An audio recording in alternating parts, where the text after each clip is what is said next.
Premature babies. So babies that are born before 37 weeks are considered to be premature. It can be quite overwhelming as a parent to leave the special care baby unit and take your newborn baby home. They've had a lot of intensive support while they've been born early, and they will have some different behaviours to what a normal baby born after 37 weeks will have. So in this section, we're going to show you about some of the differences that a premature baby will have, what their behaviour will look like, what is normal, when will they start to cry more, and how are we dealing with that. Also, we're going to talk briefly around families, how they can help to support you, because quite often these babies are going home to other little siblings that are under 5 years of age, so it can be a busy environment. So we'll talk about those. Babies that are born before 37 weeks actually will take longer for them to show the signs that we've already been talking about in this DVD. So if they were born at 36 weeks, for example, they may not start to cry a little bit more or be louder until they're actually 6 weeks old. So they'll actually be from their due date, 2 weeks after that is when they're going to start to cry more. But they will actually have been born for 36 weeks. And likewise for babies that are born earlier than that. So we know that it's normal for babies to start crying from 2 weeks of age after they're born, and up to 6 weeks is when they start to hit their peak. For premature babies, that may take a longer period of time. So we talk about babies settling down in after 3 months of age. For a premature baby, it may take 4 months or 4.5 months for that baby to get used to its environment and settle down. Some of the differences that you will see with a premature baby may be colour changes. So they're going to have a lot more colour changes quite easily, just with noises, different hands touching them, sounds around them, etc. like that. So you'll notice their face and their skin will go very blotchy just with noises. Might be the clock ticking in the background. The other things they'll do is they may vomit or posit a little bit more. You don't need to be frightened with that. It's not a bad sign. It actually means that their body's working harder. So if their little tummy and everything has to work a little bit harder, they may vomit a little bit. As long as they're not losing weight, that's okay in the first 3 to 4 months of their life. So you don't have to panic and take them back to the doctor for that. When we're feeding premature babies, it can be a little bit frustrating because they want to go to sleep quite easily. So sometimes when you take them straight home from the hospital, it might be that they'll have only 2 or 3 feeds in the day, that they can actually have a full breastfeed. The other times they may go to sleep after that and they can't be, they're just too tired, it's too much for them. So we'll need to express and give them a bottle. That's not a backward step. Your baby's still doing very, very well, and we'll be following up on the weights to make sure that they're putting their weight on. So you don't have to panic about that. It may take 4 to 5, maybe 6 weeks until your baby doesn't require top-ups at night if they're sleepy from the breast. So when you go home from hospital, it's important, if you've been doing all your breastfeeds, that you do actually keep expressing. If your breasts feel full afterwards, keep expressing for 2 or 4 weeks afterwards so that you don't lose your milk supply. You've been used to expressing frequently in the hospital, in the special care unit, so you'll need to do it every now and then to keep the supply going until the baby's got the strength to take over the supply and demand for the feeds.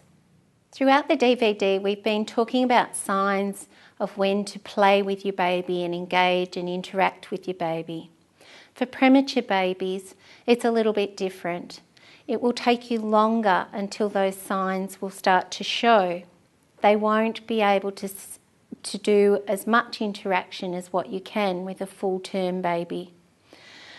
So we need to be aware of that, and you can use the same cues that we've been talking about throughout the DVD to identify it. So if your baby's eyes are closed, they're sneezing a lot, their colour is going a little blotchy, they're rolling from side to side, they're looking away from you, their breathing is fast, then it's not a time that you want to give them more stimulation.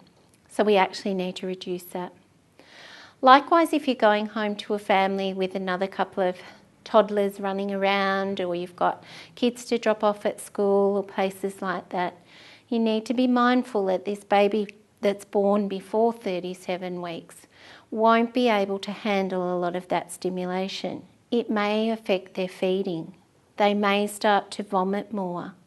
They may go to sleep at the breast because that's their safe place.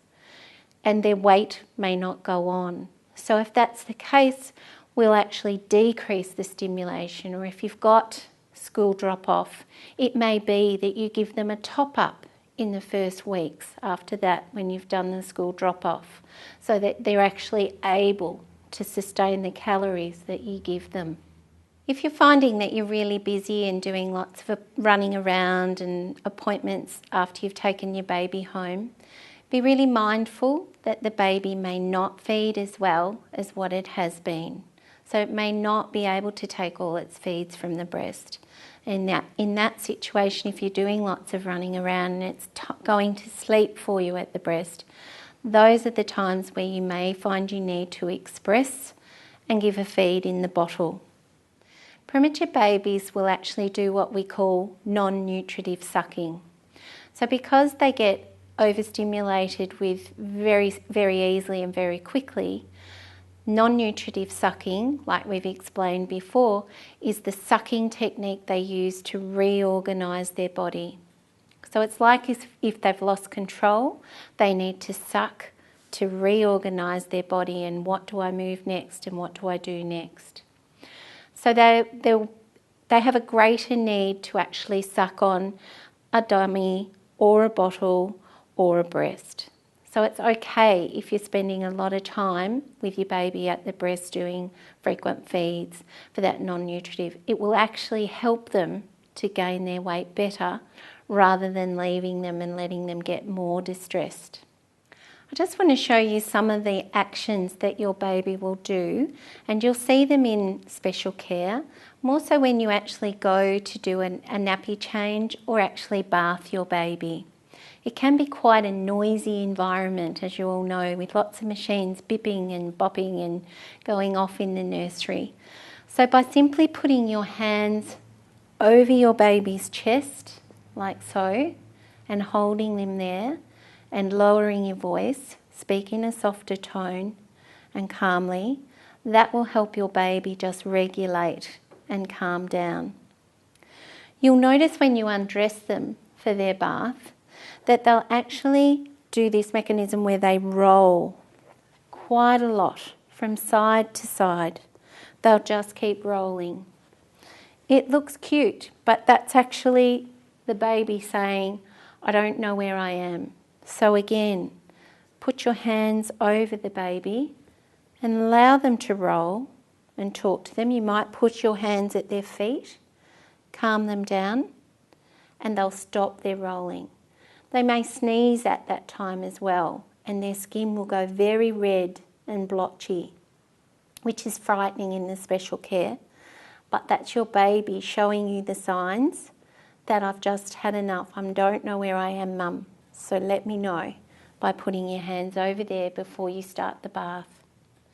When you take your baby home from the hospital, it's quite overwhelming because you've been in such a very intense environment. So most parents will want to keep the baby in the lounge room with them. That's okay to do until you feel a little bit comfortable, but be very aware of the different noises that the baby will be trying to sleep in. If you were tired and you wanted to go to sleep, I wouldn't take you out to a nightclub and leave you in a whole bunch of noisy places. Likewise with this little baby, it needs extra protection and support. So think about if you've got other siblings at home, then you can't make them quiet. So it may be that the baby needs to move into a different room to be able to sleep. So remember the very short sleep cycles that we have for babies.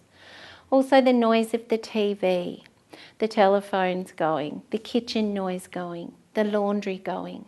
So be mindful of those, and if that's the case and you're noticing that your baby is sleeping then but not sleeping at night, it's because the noise has been taken away. So we need to actually move them to a quieter spot when they're settled, allow them to stay and move through their light sleep and deep sleep cycles more easily, and they will adjust and put their weight on and keep their weight on a lot better than if we leave them out in a very busy environment. So how do we deal with some of the challenges when we take home a premature baby? How can we get our family and our support people and our other siblings to help us? You use them as your detective. So if you're busy doing the laundry and getting other lunches ready and preparing things, then let the kids be your detective. Even if they're only 2 years old, they'll be able to tell you if your baby starts to sneeze or yawn, or if it's rolling on the play mat, or if they're crying, they're starting to pull at their face. Those early signs that we've talked about all the way through the DVD today. So you use the siblings or your parents or your grandparents or your partner. Teach your partner these signs early so that you know that that's when your baby's starting to get tired. If you're not able to tend to your baby, you can use simple things by turning your lights off. You may turn the TV down. You may move the baby to another room. Or you might get the other children, to perhaps hold their hand over the chest of the baby. That may be enough, or they may need to get them to sing Peppa Pig or a nursery rhyme. Even though they can be very, very noisy, toddlers will actually have the ability to sing in a very sweet, soft, calming manner. That might be enough to reassure your baby that someone's still there with them and give them time to reorganise their body so that they don't become distressed. They're your early cues. Then your next move is to go into the sleep. So you want to wrap them up and put them down for sleeping. So just to recap, when you take your baby home from special care, it's a really exciting time because it's been a very big journey for you. But you need to actually think that this baby will take a longer period of time to settle down. So you want to actually protect their environment more than what you may have if your baby had been born at full term. It will take maybe up to 4 months, even for some a little bit longer if they've been born particularly early. So be patient, take your time. It's exciting, but be mindful of how their sleep patterns work. Pick up their tired cues early. Use the people around you to help be your detectives for that as well. And you will start to find that your baby will settle down and gain weight just like a normal baby would.